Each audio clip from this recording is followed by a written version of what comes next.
আমি ব্যাংকে গিয়েছিলাম 25 লাখ টাকা জমা দিতে। ব্যাংকের ম্যানেজার আমার দিকে হা করে তাকিয়ে আছে। কেন বলেন তো? ব্যাংকের ম্যানেজার আমাকে জিজ্ঞেস করতেছে আমি এত টাকা কোথায় পেলাম? আমি কি চুরি করে আনলাম? আমি বললাম যে না, এ টাকা আমার উপার্জনের টাকা। উনি বলল এই বয়সে এত টাকা উপার্জন করা সম্ভব? আমি বলছি হ্যাঁ। বলে যাচ্ছে আপনি কি করেন? উনি আমাকে প্রশ্ন করার সাথে আমি বললাম যে আমি ব্যবসা করি। উনি তো অবাক যে ব্যবসা করে এত টাকা ইনকাম করা যায়।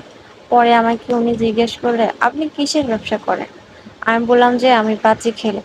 বাজি খেলে এত টাকা ইনকাম করা সম্ভব? আচ্ছা, আপনি এত কথা কেন বলতেছেন? আপনি আমার টাকাটা জমা রাখেন, আমার দেরি হয়ে যাচ্ছে। তো কেন, আপনি কি কাজ করবেন? আমি বলি যে আমার বাজি ধরার লোক বসে আছে। আমি সবসময় বাজি ধরি না, আমি দিনের মধ্যে 2 ঘন্টা থেকে 3 ঘন্টা বাজি ধরি। আর বাকি টাইম যদি ফ্রি হই তখন ছোটখাটো বাজি ধরি। তো উনি বললো যে কি অদ্ভুত, আমার তো বিশ্বাস হচ্ছে না।